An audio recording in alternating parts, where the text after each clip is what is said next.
Welcome to another episode of the Power Law Investor. Today is September 23rd, 2024, a Monday. Bitcoin is trading a little bit above 63,000 and Kaspa is just trading below 16 and a half cents. We're going to be discussing how using the daily DCA, using the Power Law mathematics is coming along. Again, this is not financial advice. It's only for informational purposes. So, we're going to talk about the power law and Kaspa in particular today. So as a reminder, the power law is just the trend line of the price relative to time. This is for Bitcoin. And what we've done is we've taken the log in the x-axis and the log in the y-axis and taken a line of best fit through that, which is the trend line, which is this orange line over here.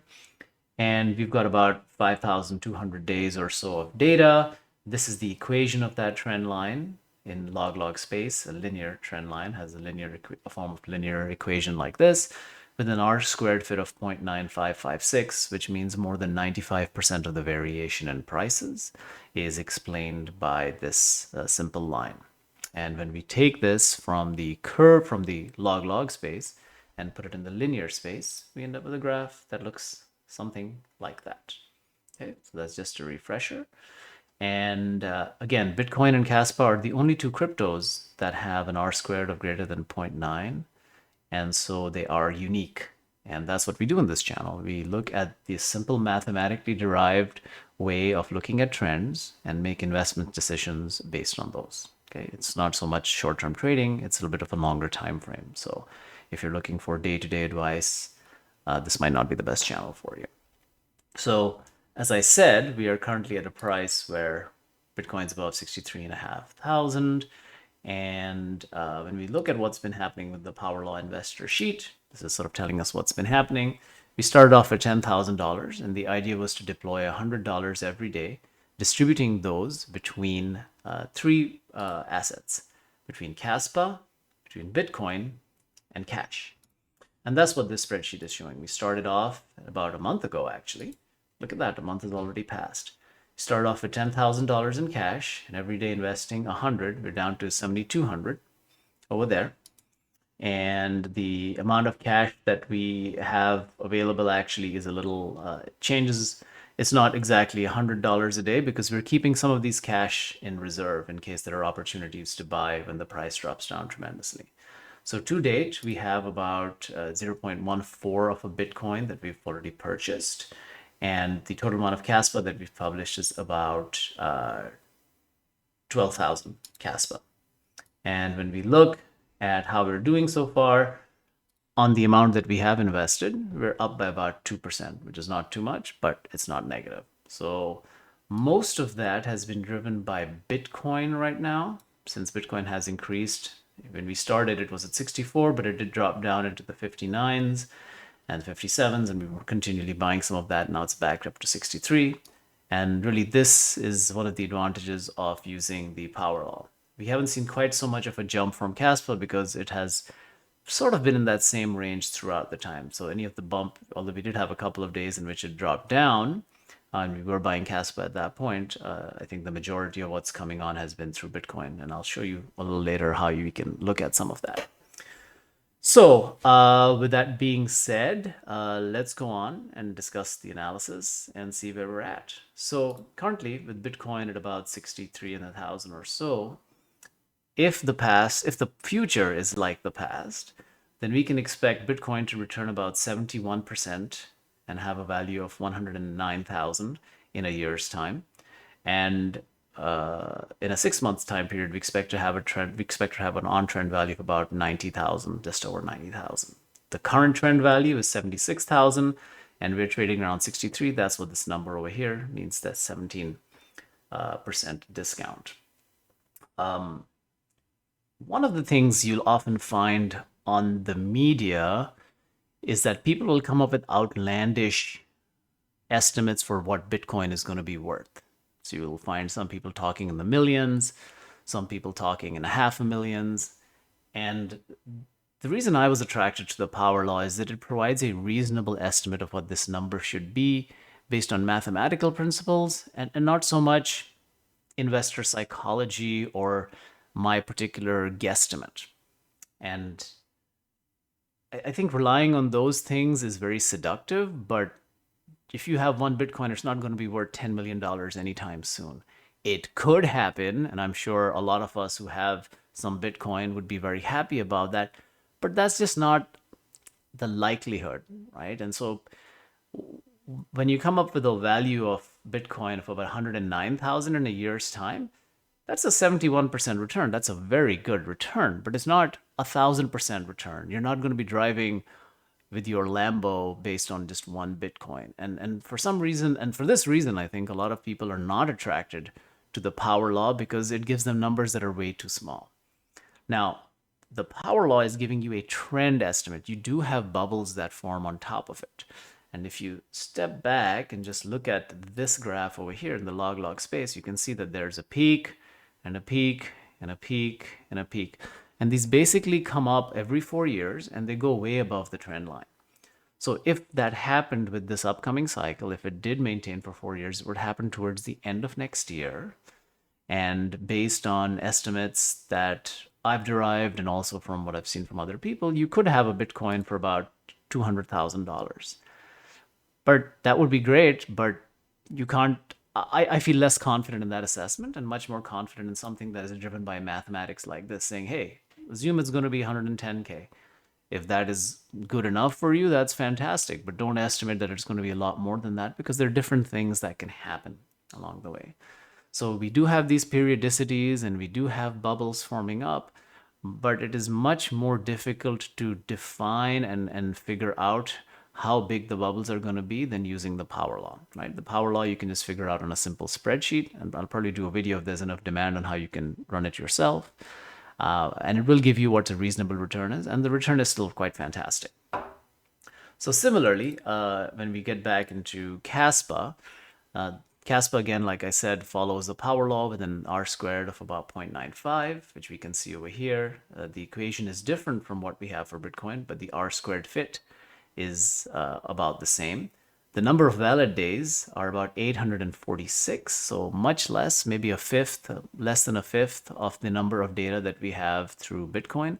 So the reliability of this is lower, right? If you have a fewer number of observations, you're less sure what's going to happen. If you've seen the sun come up only 20 times, you don't know if it's going to come up the 21st time. But if you've seen the sun come up maybe 5,000 times, much better chance, right?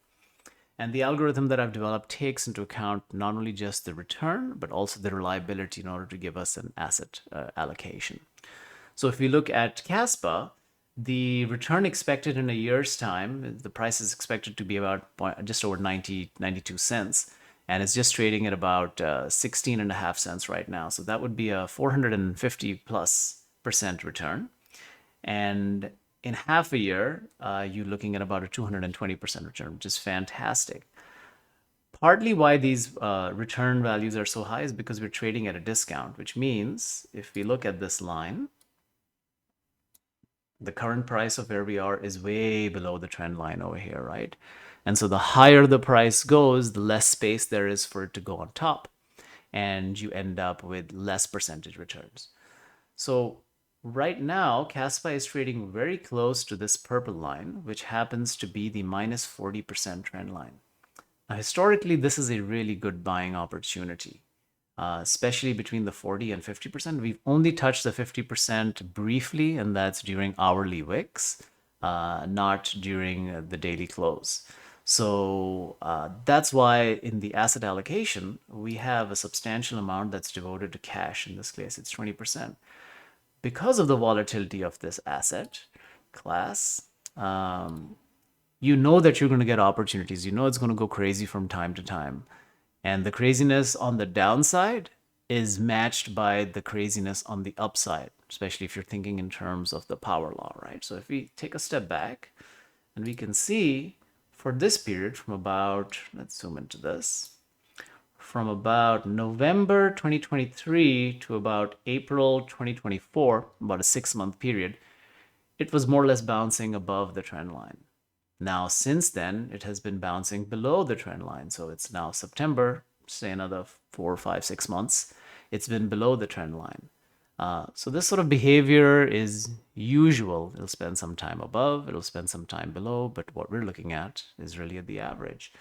And does that mean that I can tell you tomorrow when it's going to return back to the mean? The mean value right now is probably about 0.27 cents. Not 0.27, yeah, 0.2756. So about 27 and a half cents. I can't tell you when it's going to go back, but we do know that's what the mathematics are saying. If it follows this on average, this is where we'll end up. But even if it doesn't go to the orange trend line, even the benefits of going to the minus 30% trend line are pretty solid. The returns are going to be quite decent, even if it's about 20 cents. So there's an element of psychology over here that when prices go high, that's when people start getting excited. And when prices are low, no one is interested. And that's just a very human sort of way.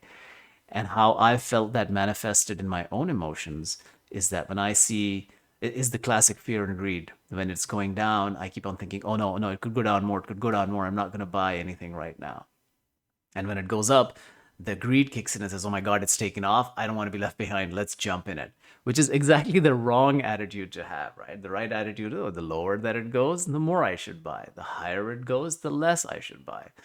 And that's why this DCA approach that I've outlined over here, and I'll leave a link to the spreadsheet so you guys can view it, is so powerful because it buys a set dollar amount every day and we don't have to think about it. And that allows us to buy more when the price is low and buy less when the price is high.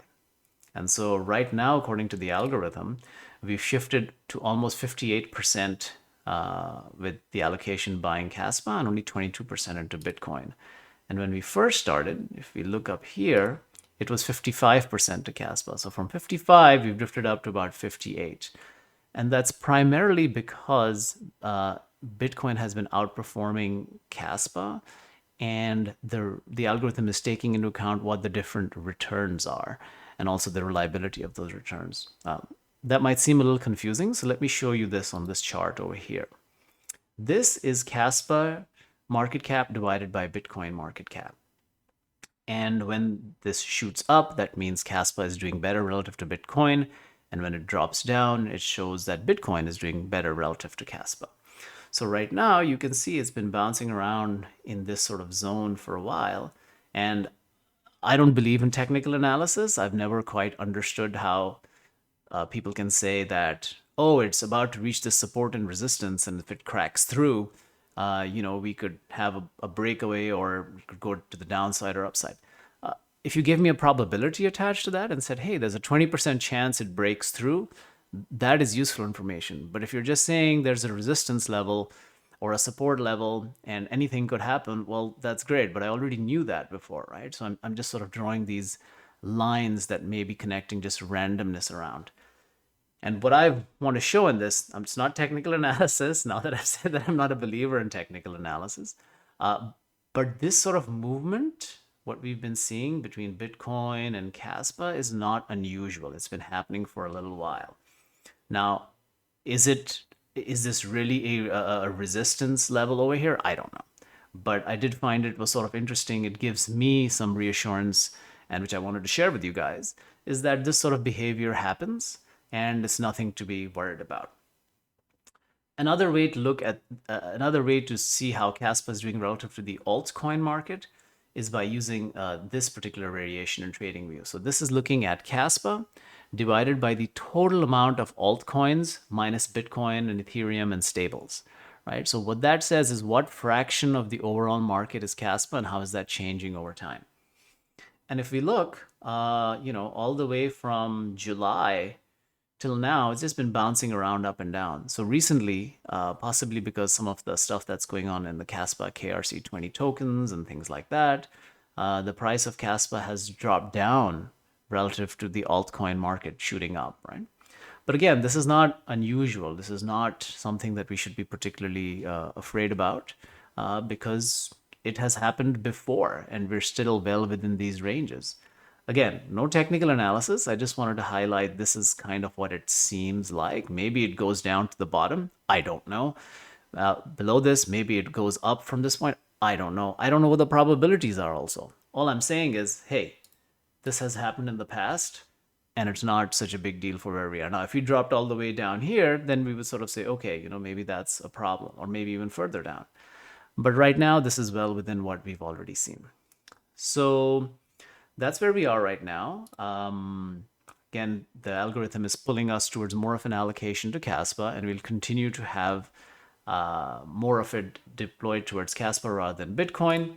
We do have quite a bit of cash, about 20% of what we've invested so far. We've invested about 3,500, and we have $700 in additional cash available, which if we get the opportunity, we should deploy. And typically I will deploy. I previously had said these limit orders around the 5th of September, around 13.5 cents. Right now, if we were looking to get Kaspa at the best possible deal, I would say anything below 16.5 cents to about 14 cents is going to be a really good metric. So I would place limit orders in that range, and I'll have those in the next update. And if we manage to get those, why not buy more at a discount? That's the philosophy. So thank you so much for your time. If you like the content, please like and subscribe. And you can also follow me on X. I'll put a link in the description below. And I've also started a website called thepowerlawinvestor.com, where you can sign up for email updates and get copies of these charts. So please do check it out. Thanks a lot. Cheers.